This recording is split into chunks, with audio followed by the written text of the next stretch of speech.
What did I just do? What did I just do? I have done thy mother. That one's hilarious.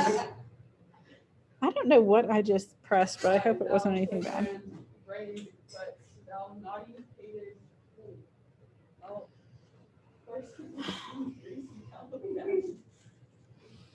And in his brain, which is as dry as the remainder biscuit after a voyage, he hath strange places crammed with observation, the which he bends in languid forms. I miss Shakespeare. I want to read Gatsby, but then again, I miss Shakespeare. This is the only year you don't read him. Really? Yeah. Well, unless, I mean, like, next year I assume you'll do English 4, which is it British? Yeah. Like, we'll do Shakespeare. But some people will do AP, or not AP. You would have done AP this year. English 101 is the other option, and you don't do it in there. Who am I looking for here? Oh, yeah. I'm trying to think of what Shakespearean things I've read. Romeo and Juliet? I haven't actually read that, but I know the story because I went through and researched it because most people read it in the 8th grade. Yeah. So I know like the complete story because I did like a SparkNotes lookup. Yeah. And then I read Othello. I love Othello. Did not read Macbeth. Macbeth is good. I'm eventually going to get a Macbeth tattoo at some point. Hi. Or specifically a Lady Macbeth tattoo. But Hamlet is my fave. I haven't read Hamlet. He's so dramatic. What are other famous ones? Let's see. Tragedies. King Lear. I wish I knew off the top of my head like how many there are. Comedies would be like The Merchant of Venice, The Knight's Tale, The Winter's Tale, Taming of the Shrew. What's the one that I'm thinking of? 12th Night. That's what I meant to say.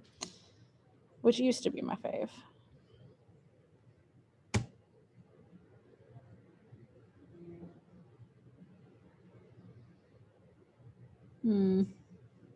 Interesting.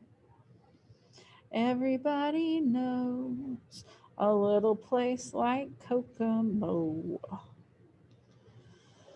All right, I guess I should let these people in. If I must. Hello. Hello.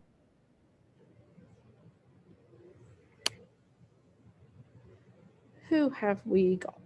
We have Alyssa. We have Alexis. Caesar.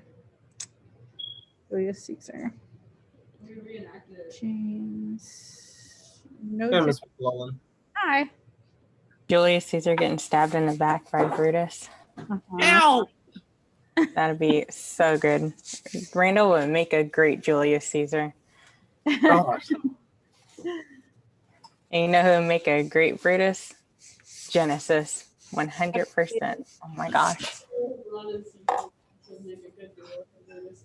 I think that's true. Alyssa just said that you and LeBron would make a good duo for Caesar and Brutus.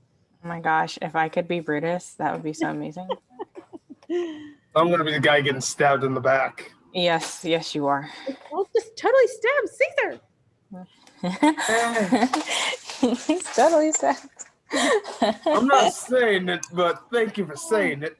Oh my gosh. That's a line from me. Mean Girls. Gretchen was mad because Katie got a candygram and Gretchen didn't get one, but Katie wrote the candygram for herself and Regina's name. Brutus is just as cute as Caesar. Brutus is just as popular as Caesar. She like has a full breakdown. She does. So terrible. I love that movie so much. You know what? I seen a thing that the whole reason why that movie, why the plot happened was because Regina was, so at the end, Kevin asked Janice, like, I see you're brown. Like, what are you? Are you Indian? And she goes, no, I'm Lebanese. And that's the whole reason why Regina doesn't like her, because she confused the word lesbian and Lebanese. Oh my gosh, I never even thought of that. Yeah.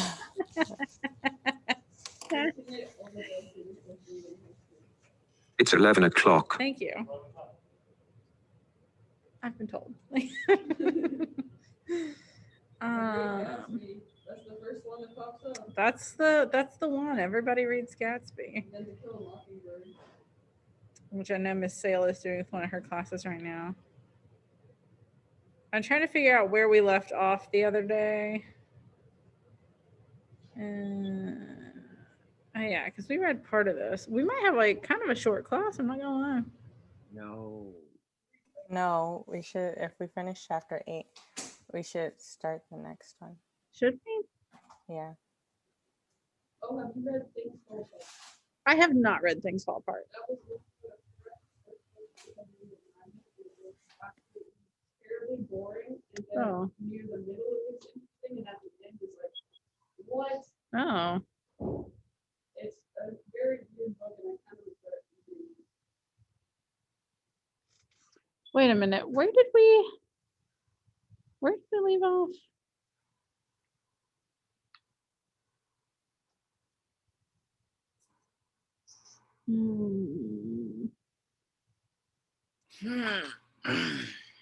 Wait, shoot. I'm a dum-dum. Wait a minute here. We're on chapter 7, right? 8. 7 or 8?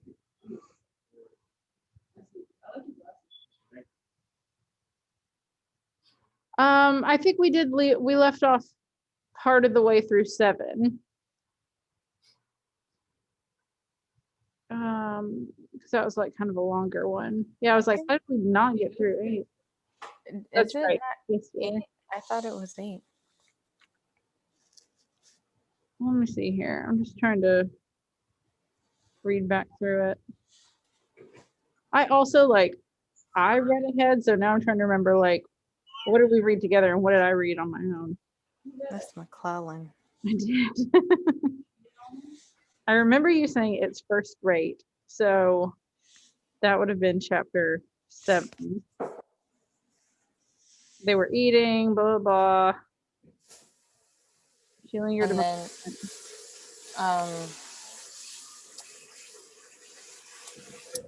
Ethan kisses Maddie.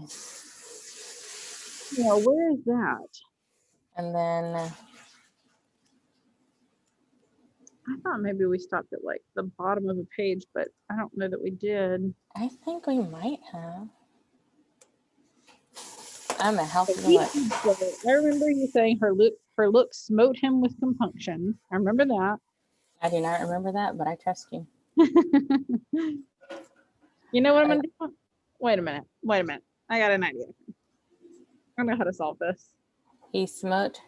Go. Must I go? Oh, okay. You're letting oh no, we are in the middle of a page. We're in the middle of a page. We are. Yeah. So I'll go back and look at the video and see. there is a long silence. Okay, so right on page 57, she goes, hold on, it's no, it's not that, but this new doctor has scared her about herself. You know, she believes all they say the first time. He paused, his eyes from wondering. Okay, that's where we stop. Say it again. Where? At the end of not for months. So no, he assured her, it's not that, but this new doctor has scared her about herself. You know, she believes all they say the first time she sees them, and this one's told her won't get well unless she lays up and don't do a thing about the house. Not for months. That's where we stop. That's where we left off. Okay. I believe you. I'm gonna plug in. I'm mildly concerned about that kid who was yelling in the hall. But you know what? I'm gonna close the door.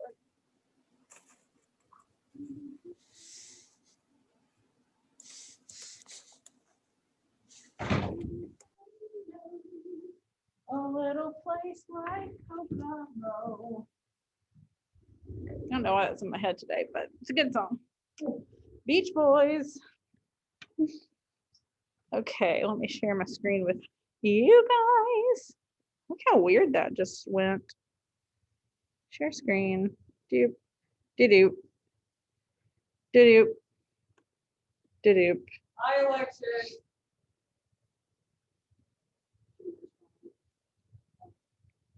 I see. Alyssa's saying hi to you guys, by the way. Hi, Alyssa. Hi, thank you. All right.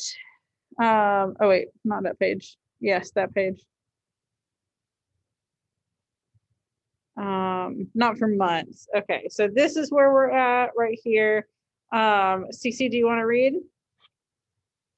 Yeah, my cat is currently trying to sit on my mom's chest while she's working. And I told her to be good, and then she said something back to me in a disrespectful tone. Okay. I just read where we were at. Okay.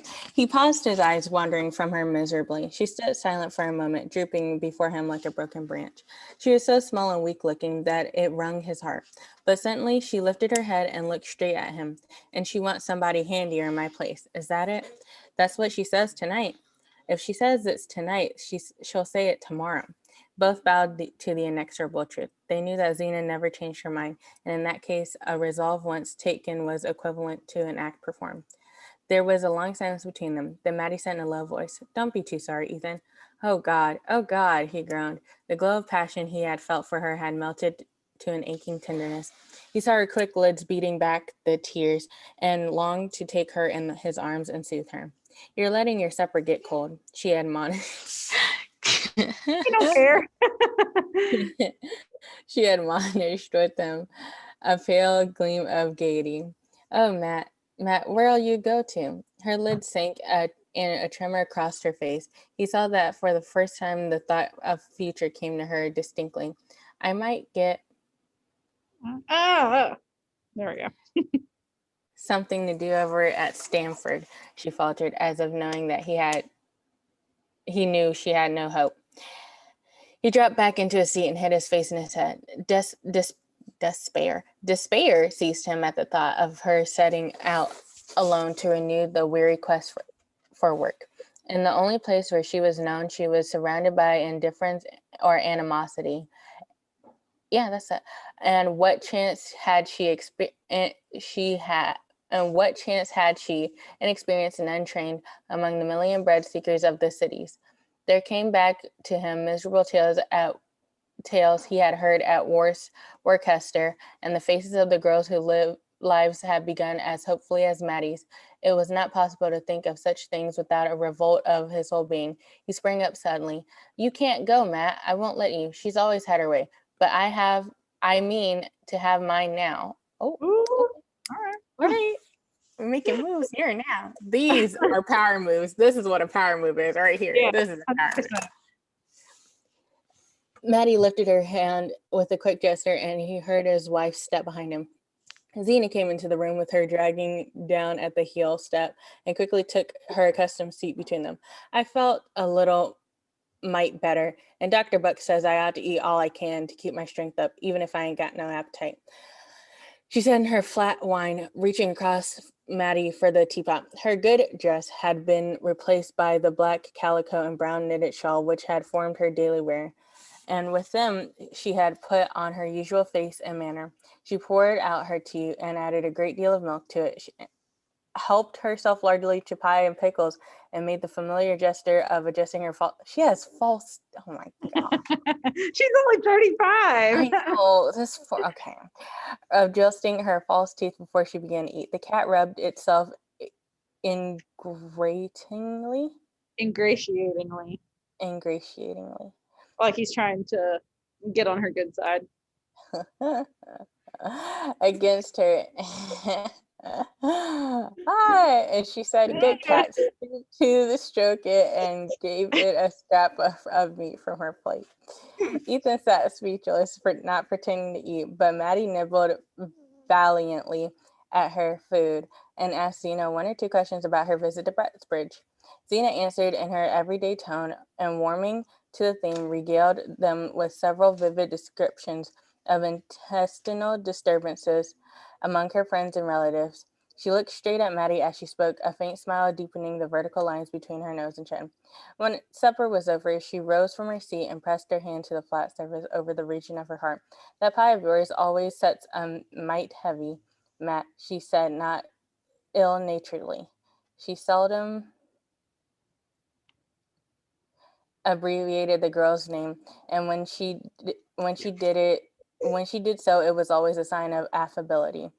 I've a good mind to go and hunt up those stomach powders I got last year over in Springfield," she continued. "I ain't tried them for quite a while, and maybe they'll help return the heartbeat." Maddie lifted her eyes. "Can't I get them for you, Zena?" Uh-oh. She You know, it's ventured. "No, they're in a place you don't know about," Zena answered darkly with one of her secret looks. Oh. I feel like that's so petty. Like, can I get you some medicine? No, it's in a secret place. You've never heard of it. Like, it's probably like in the medicine cabinet or something. Like she Most figured it likely. out. Right. Like it's not hiding. It's in a secret place you don't know about.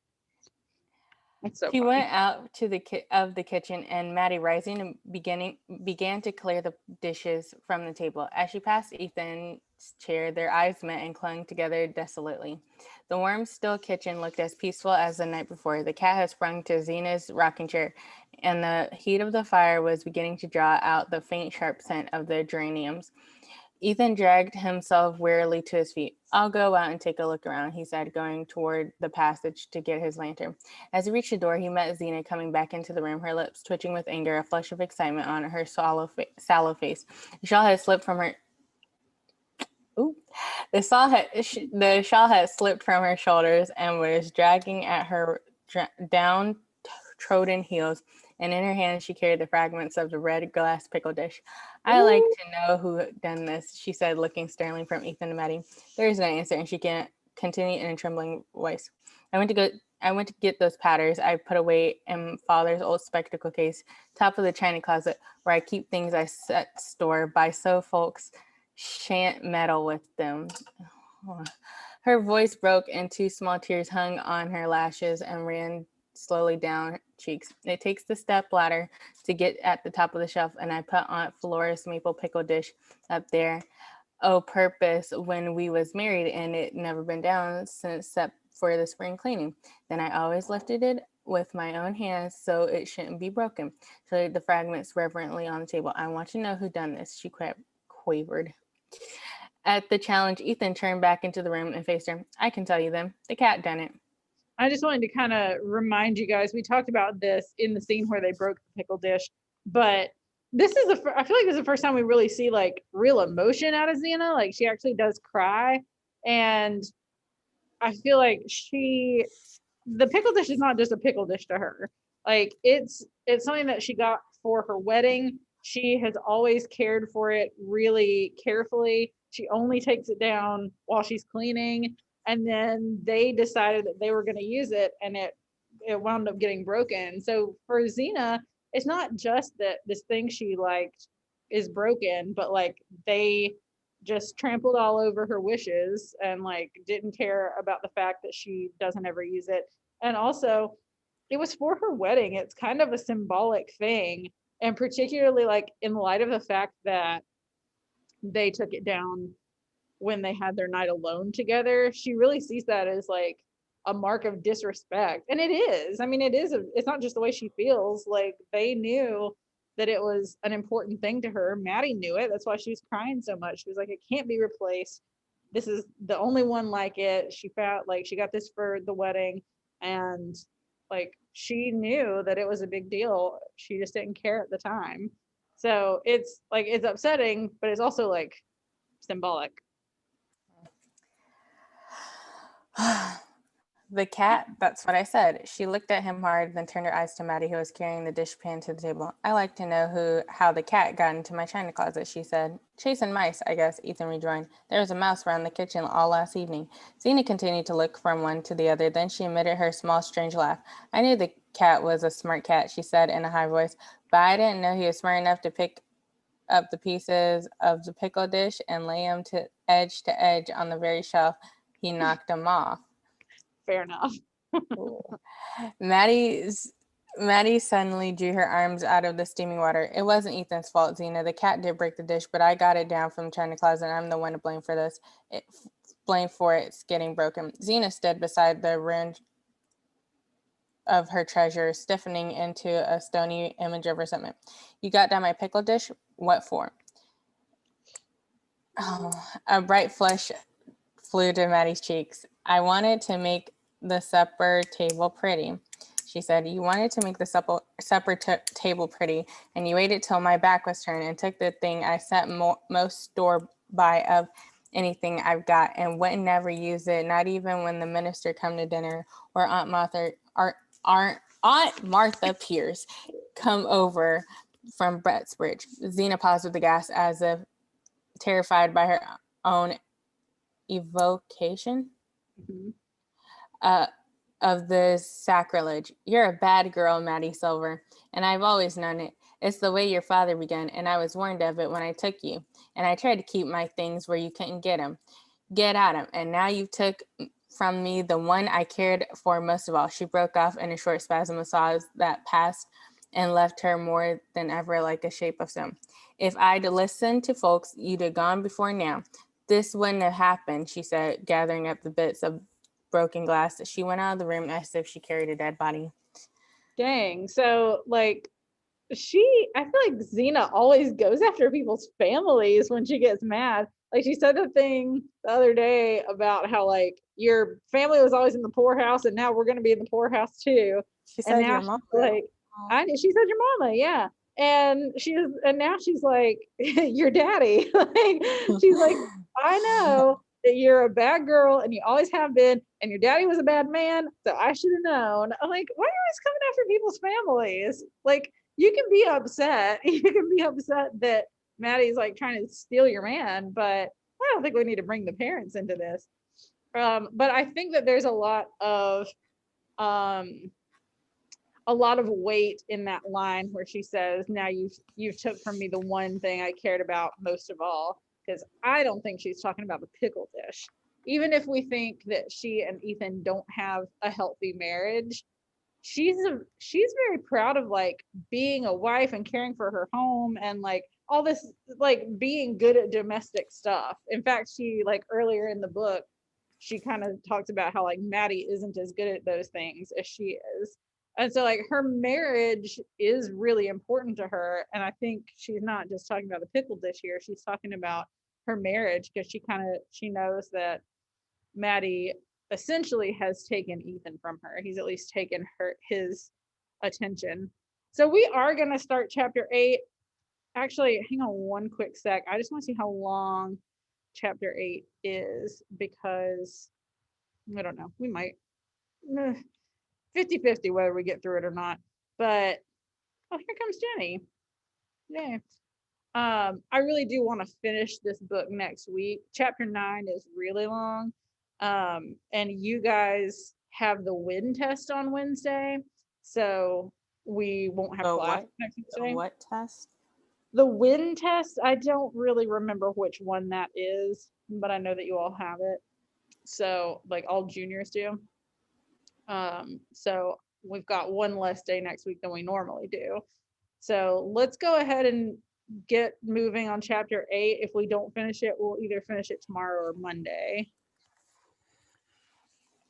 When Ethan was called back to the farm by his father's illness, his mother gave him for his own use a small room behind the unattended best parlor. Here he had nailed up shelves for books, built him a self-box sofa out of boards and a mattress, laid out his papers on a kitchen table hung on the rough plaster wall of an engraving of Abraham Lincoln and a calendar with thoughts from the poets, and tried with these merged properties to produce some likeness to the study of a minister who had been kind to him and lent him books when he was at Worcester. He still took refuge there in summer, but when Maddie came to live at the farm, he had given her his stove, and consequently the room was uninhabitable for several months of the year. To this retreat, he descended as soon as the house was quiet, and Zena's steady breathing from the bed had assured him that there was to be no sequel to the scene in the kitchen. After Zena's departure, he and Maddie had stood speechless, neither speaking to approach the other. Then the girl had returned to her task of cleaning up the kitchen for the night, and he had taken his lantern and gone on his usual round outside the house. The kitchen was empty when he came back to it, but his tobacco pouch and pipe had been laid on the table. Under them was a scrap of paper torn back from the seedsman catalog, on which 3 words were written: "Don't trouble Ethan." Going into his cold, dark study, he placed the lantern on the table and, stooping to its light, read the message again and again. It was the first time that Maddie had ever written to him, and the possession of the paper gave him a strange new sense of her nearness. Yet it deepened his anguish by reminding him that henceforth they would have no other way of communicating with each other. For the life of her smile, the warmth of her voice, only cold paper and dead words. Confused motions of rebellion stormed in him. He was too young, too strong, too full of the sap of living to submit so easily to the destruction of his hopes. Must he wear out all his years at the side of a bitter, querulous woman? Other possibilities had been in him, possibilities sacrificed one by one to Zena's narrow-mindedness and ignorance. And what good had come of it? She was 100 times the cat. 100 times bitter, 100 times more bitter and more discontented than when he had married her. The one pleasure left her was to inflict pain on him. All the healthy instincts of self-defense rose up in him against such waste. He bundled himself into his old coonskin coat and lay down on the box sofa to think. Under his cheek, he felt a hard object with strange Tuberculosis. Things sticking out of it. Oh.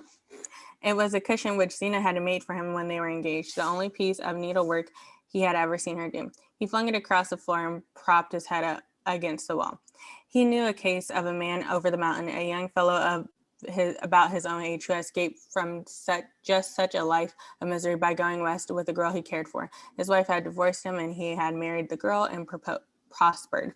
Ethan had seen the couple the summer before at Chad's Falls, where they had come to visit their relatives. The little girl had a little girl with fair curls who wore a gold locket and was dressed like a princess. The deserted wife had not done badly either. Her husband had given her the farm, and she managed to sell it, and with that and the alimony, she had started a lunchroom at Bettsbridge and bloomed into activity and importance. Ethan was fired by the thought. Why should he not leave with Maddie the next day instead of letting her go alone? He would hide his valise under the seat of the sleigh, and Zena would suspect nothing till she went upstairs of her afternoon nap and found the letter on the bed. And isn't that what we've been saying the whole time? Like, just do it, just leave. Divorce is not good back then, like it's frowned upon, but people do it. And so he's thinking back about this example that he can think of someone who did exactly what he wants to do, and it worked, and everybody was happier for it. And so he's kind of starting to think, all right, I got to make a move here. Maybe if I just pack my stuff, don't tell her, keep it in a little suitcase in the sleigh, and then I just leave. I can leave her a note, but I just leave with Maddie. Maybe we'd all be better off. And that's what we've been saying the whole time. Do y'all think that's what's going to happen? It's going to happen, but it's going to go bad. That's what Alyssa says. I'm inclined to agree, as if I don't know what happens in this book, but let's continue. His impulses were still near the surface, and he sprang up, relit the lantern, and sat down at the table. He rummaged in a drawer for a sheet of paper and found one and began to write. Zena, I've done all I could for you, and I don't see as it's been any use. I don't blame you, nor I don't blame myself. Maybe both of us will do better separate. I'm going to try my luck west, and you can sell the farm and the mill and keep the money. His pen paused on the word, which brought home to him the relentless conditions of his lot. If he gave the farm and mill to Zena, what would be left to start his own life with? Once in the West, he was sure of picking up work. He would not have feared to try his chance alone. But with Maddie depending on him, the cage was different. And what of Zena's fate? Farm and mill were mortgage. How do you pronounce mortgaged? Mortgaged. Okay. Mortgaged to the limit of their value, and even if she found a purchaser in itself, an unlikely chance, it was doubtful if she could clear $1,000 on the sale. Meanwhile, how could she keep the farm going? It was only by incessant labor and personal supervision that Ethan drew a meager, yeah, it's just like an old spelling of it. meager living from his land and his wife, even if she were in better health than she imagined, could never carry such a burden alone. Well, she could go back to her people then and see what they would do for her. It was the fate she was forcing on Maddie. Why not let her try it herself? By the time she had discovered his whereabouts and brought suit for a divorce, he would probably, wherever he was, be earning enough to pay her a sufficient alimony. And the alternative was to let Maddie go forth alone with far less hope of ultimate provisions.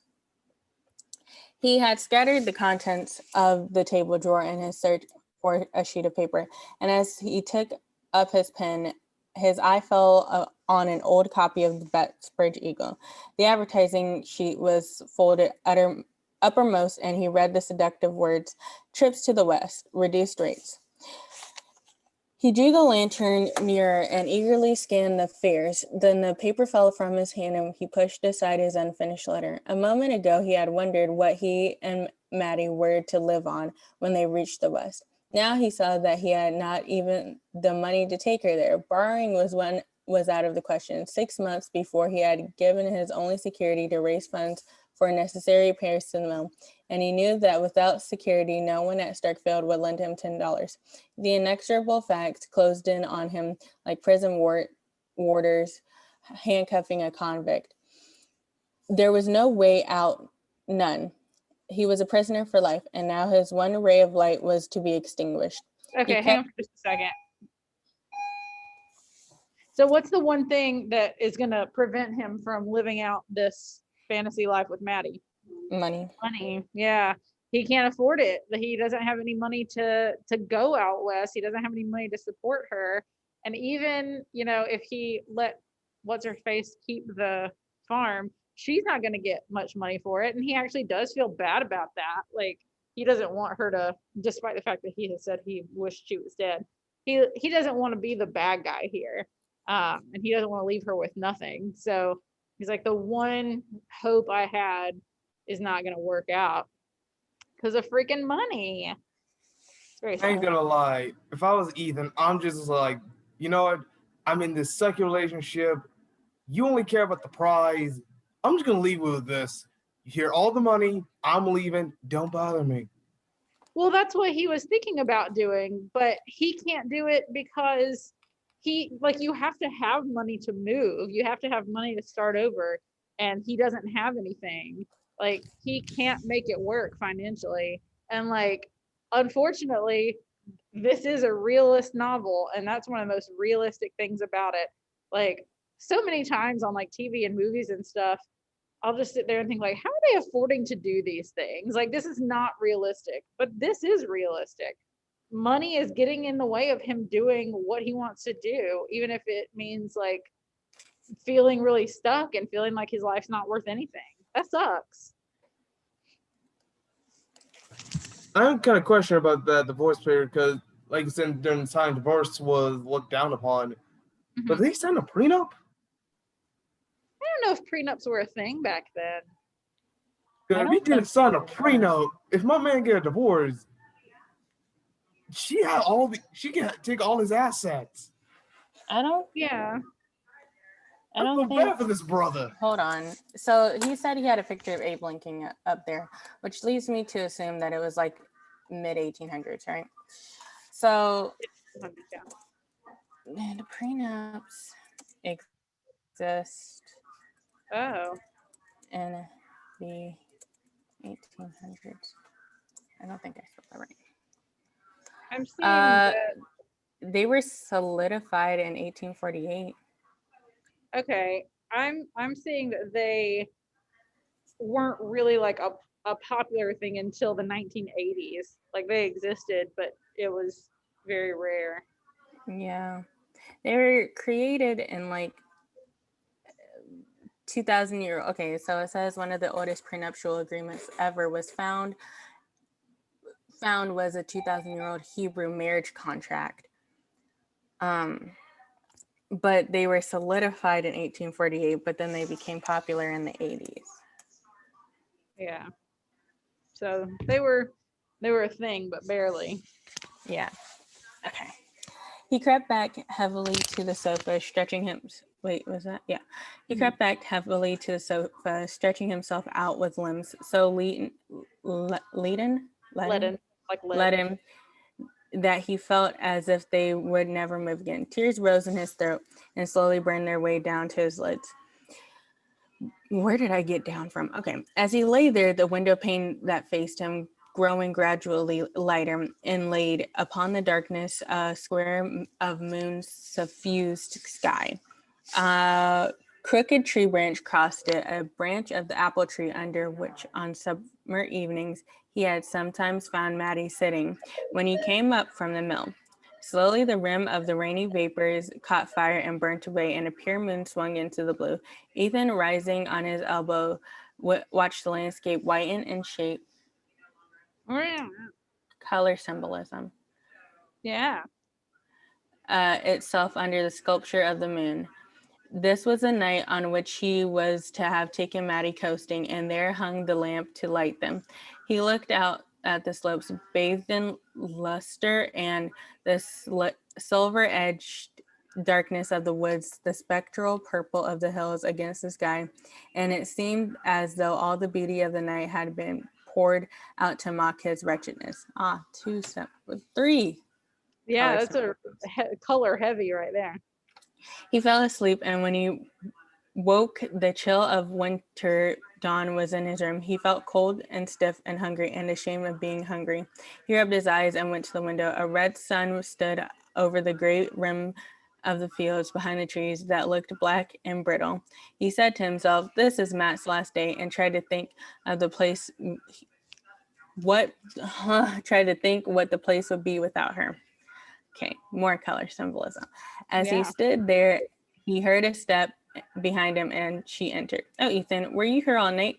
She looked so small and pinched in the poor dress with the red scarf wound about her and the color light turning her paleness sallow, that Ethan stood before her without speaking. "You must be frozen." She went on, fixing lusterless eyes on him.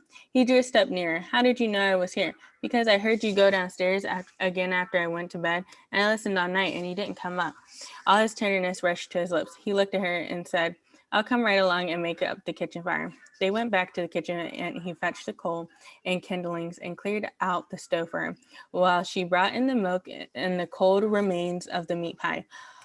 When warmth began to radiate from the stove and the first ray of sunlight lay on the kitchen floor, Ethan's dark thoughts melted into the mellower air. The sight of Maddie going about her work as he had seen her on so many mornings made it seem impossible that she ever ceased to be a part of the scene. He said to himself that he had doubtless exaggerated the significance of Zena's theft, and that she too, with the return of daylight, would come to a saner mood.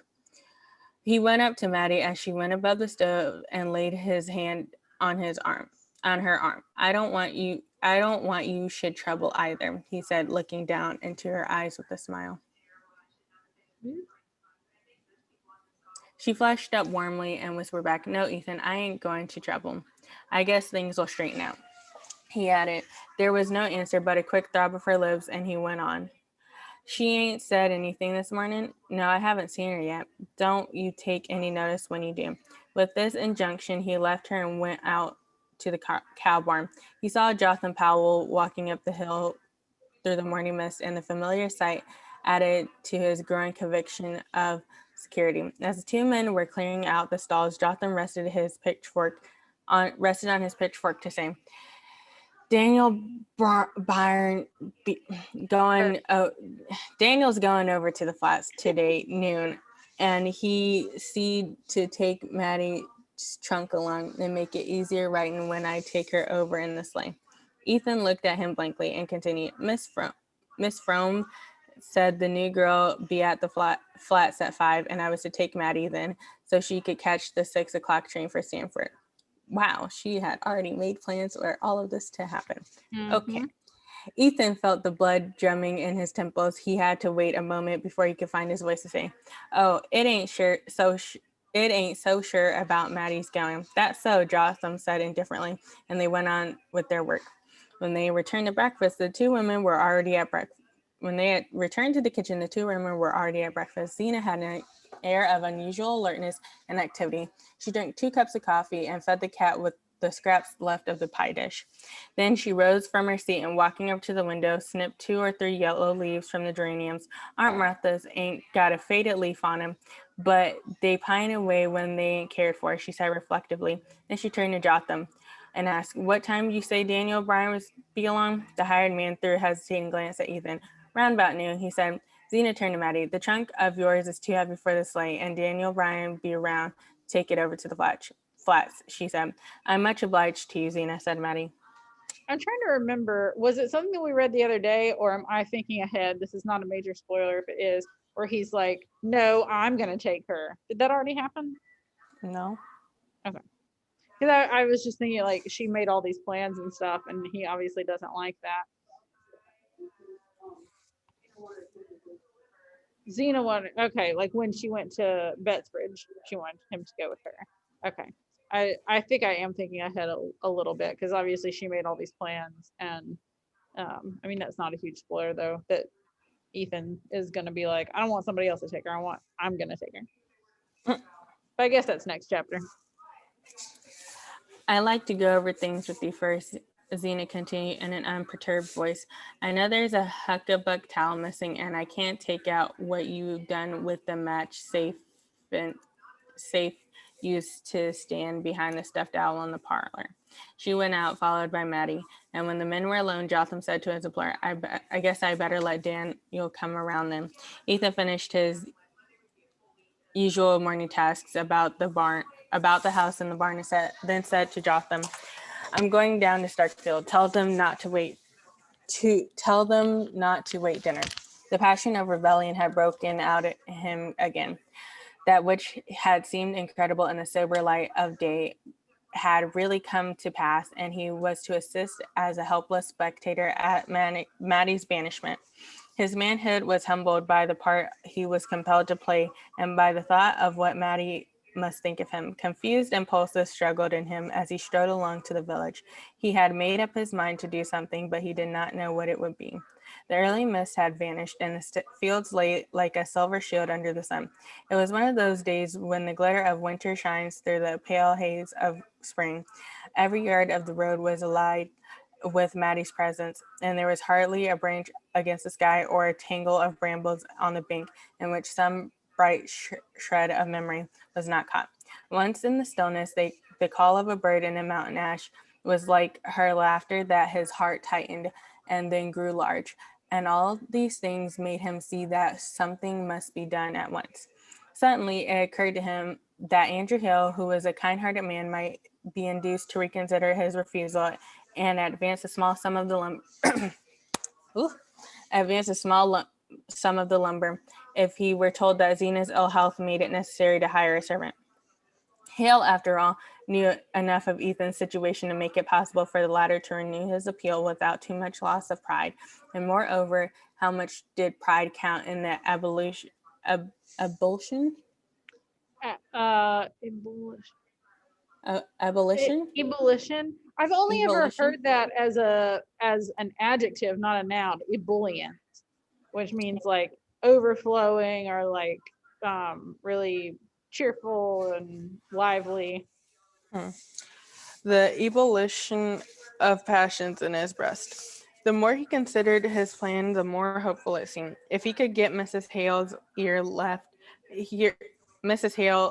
ear, he felt certain of success. With $50 in his pocket, nothing could keep him from Maddie. Okay, so I think that's the end of the chapter because it ends. Oh no, it's not. Ah, fudge. Okay, let's keep going. Okay, we're almost there. We're almost there. His first object was to reach Starkfield before Hale had started for his work. He knew the carpenter had a job down the Corbury Road and was likely to leave his house early. Ethan's long strides grew more rapid with the accelerated beat of his thoughts, and as he reached the foot of the schoolhouse hill, he caught sight of Hale's sleigh in the distance. He hurried forward to meet it, but as it drew near, he saw that it was driven by the carpenter's younger boy, and that the figure at his side, looking like a large upright cocoon in spectacles, was that of Mrs. Hale. Ethan signed them to stop, and Mrs. Hale leaned forward, her pink wrinkles twinkling with benevolence. Mr. Hale? Why, yes, you'll find him down home now. He ain't going to his work this forenoon. He woke up with a touch of lumbago, and I just made him put on one of old Dr. Kidder's plasters and set right up into the fire. Beaming maternally on Ethan, she bent over to add, I only just heard from Mr. Hale about Zena going over to Bestbridge to see the new doctor. I'm real sorry she's feeling so bad again. I hope he thinks he can do something for her. I don't know anybody around here had more sickness than Zena. I always tell Mr. Hale I don't know what she'd done if she hadn't had you to look after her. And I used to say the same thing about your mother. You've had an awful mean time, Ethan From. She gave him the last nod of sympathy while her son chirped to the horse, and Ethan drove off. As she drove off, stood in the middle of the road and stared after the retreating sleigh. It was a long time since anyone had spoken so kindly to him as Mrs. Hale. Most people were either indifferent to his troubles or disposed to think it natural that a young fellow of his age should have carried without repining the burden of three crippled lives. But Mrs. Hale had said, You've had an awful mean time, Ethan From, and he felt less alone with his misery. If the Hales were sorry for him, they would surely respond to his appeal. He started down the road and toward their house, but at the end of a few yards, he pulled up sharply, the blood in his face. For the first time in the light of the words he had just heard, he saw what he was about to do. He was planning to take advantage of the Hale sympathy to obtain money from them on false pretenses. That was a plain statement of the cloudy purpose of which had driven him in headlong to Starkfield. With a sudden perception of the point to which his madness had carried him, the madness fell and he saw his life before him as it was. He was a poor man, the husband of a sickly woman whom his desertion would leave alone and destitute. And even if he had the heart to desert her, he could have done so only by deceiving two kindly people who had pitied him. He turned and walked slowly back to the farm. All right, good. We are finished in time and with a few minutes to spare. Yes. Okay. So he has this other like moment of thinking that he might be able to work it out to run away with Maddie if he can have a little bit of extra money. And so he decides that he's going to ask the Hales. Why in the end of that chapter does he decide he can't ask them? He realizes that he was just taking advantage of them. Yeah, he's just taking advantage of them, and they're so nice. He even says like nobody has been that nice to me as Mrs. Hale just was in such a long time. And it's really very sad because she's not even that nice, to be honest. She basically is like, dude, your life sucks and I'm sorry about that. And he's like, it's been nobody ever acknowledges how much my life sucks. Thank you so much for acknowledging that. And because of that, he feels like he can't take advantage of their kindness.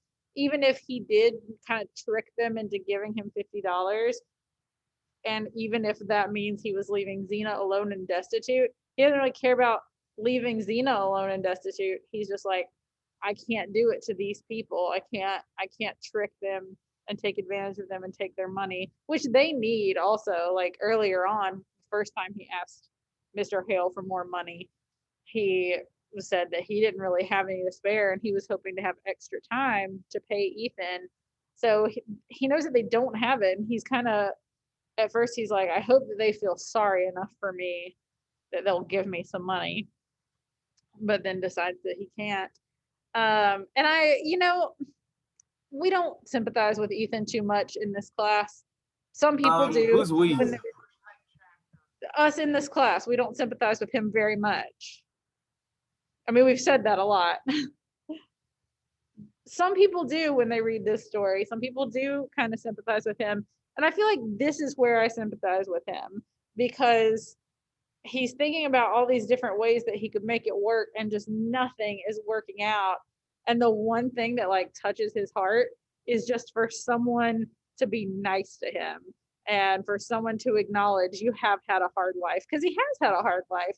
He had to, what did he just say about being weighed down by like the weight of 3 crippled lives? And like his mom, his dad, Xena, he has spent all this time taking care of them. And like, other than Xena, he didn't sign on for those other things. It's just what you do for your parents when they're sick.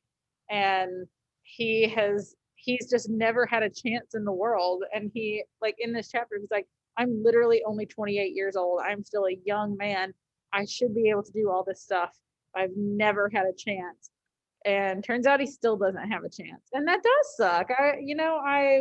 I wish that he could have a better life. Maybe he wouldn't be so awful, but it's just not working out for him. That's that typical realist thing of having your circumstances dictated by environment, by family, by all these other things, but not by your free will. If Ethan had his free will, he would leave. He would be with Maddie. He might never have married Xena in the first place, but all this other stuff makes his decisions for him. I'm not gonna lie. If I was Ethan, and you guys can call me on this, I'll just be a bad guy and just say, forget all of you. Yeah, but like, what other option would he even have?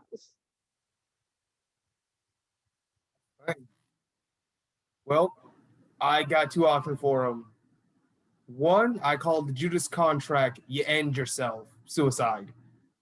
That, or just become a mountain man and just run away.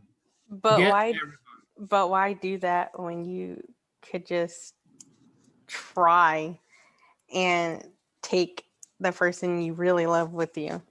You're like, and that's what he's been trying to do, but it's just not working.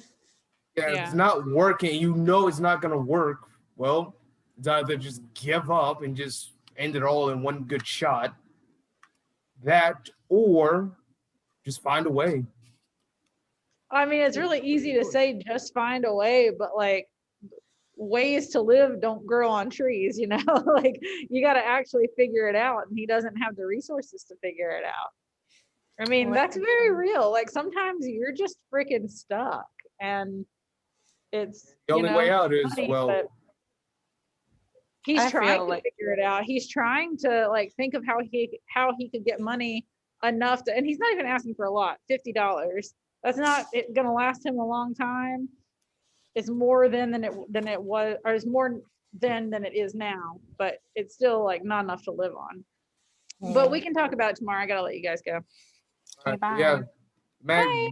I feel bad for this man. Just end.